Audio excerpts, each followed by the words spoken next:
And there you go. So I'll just say this.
I don't know who this person is.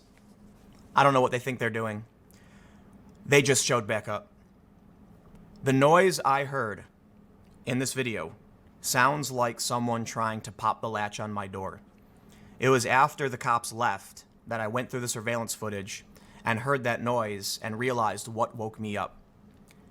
Somebody was trying to push on the door and pop it open. And that's the sound I hear. And the cops stopped the guy, and apparently he just showed back up. Do not come to my house.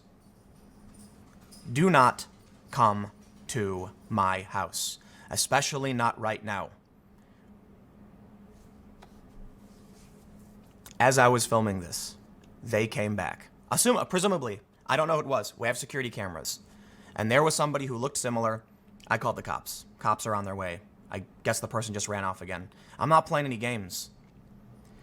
In the middle of the night, somebody walked up on my porch, made no sounds, because when you try and open my door, it actually doesn't make noise. But then they made a noise that sounded like they were trying to pop the latch and push on the door at the same time. And they stood there for several minutes doing nothing. And I don't know what they were doing. And then started knocking.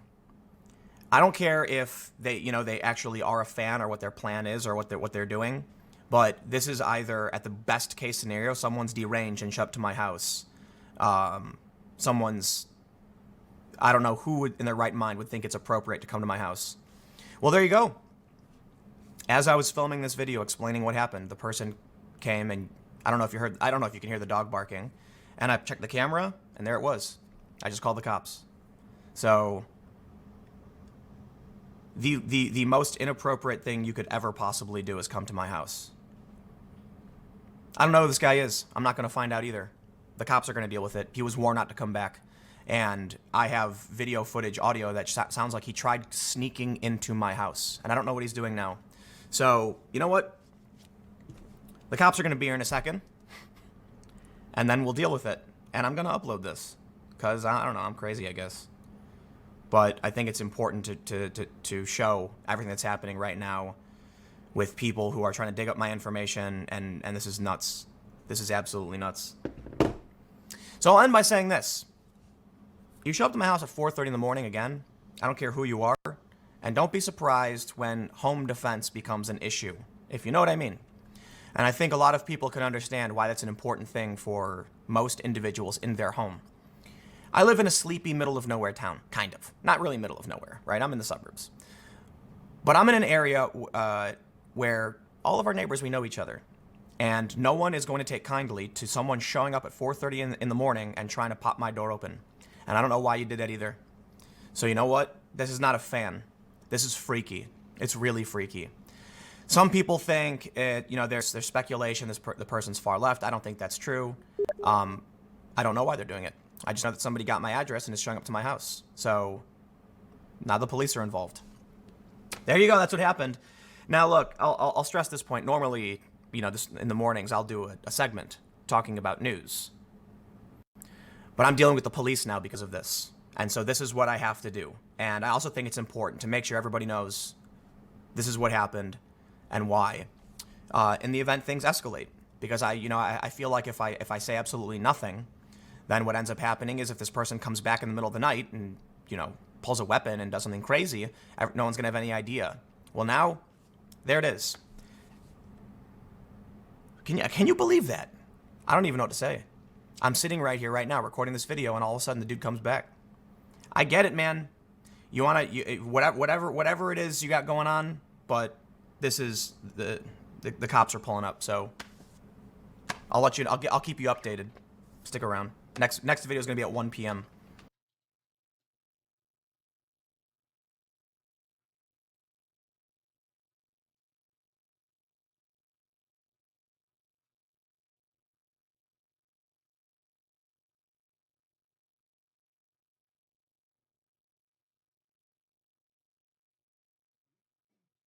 Ooh, do I have a news story for you today. If you've been following just a few months ago, I think 3 or 4 months ago, the whole Pro Jared situation dropped, and it was a amazing trash fire of pictures of him cosplaying as Sailor Moon characters and high quality pictures of his joystick floating around the internet. But more than anything, it featured mostly his ex-girlfriend, who was sharing all sorts of information about the popular video game YouTuber. And today, he dropped a 42-minute reply video saying that you've all been lied to, and he has the receipts. Now I'm going to go through the most important sections of this video because it is the gift that keeps on giving. And just like with, for example, Chris Hardwick, and more recently Annie Signor, and even this morning's video about Zoe Quinn and other indie video game developers, it seems like more often than not, once the receipts are out, these people are finding themselves vindicated, which is important to remember when people decide to go on these hunts over Twitter exposés, that there's always two sides to every story. And while Pro Jared may still be a person that I wouldn't want around my kids or around my family, that doesn't necessarily mean that the things that were said about him were true. So let's take a look at some of the biggest takeaways from this video. For those of you who are unaware, a few months ago, some individuals circulated serious accusations against me. And I want to make it perfectly clear right now, they are false. And I have proof. I have the receipts.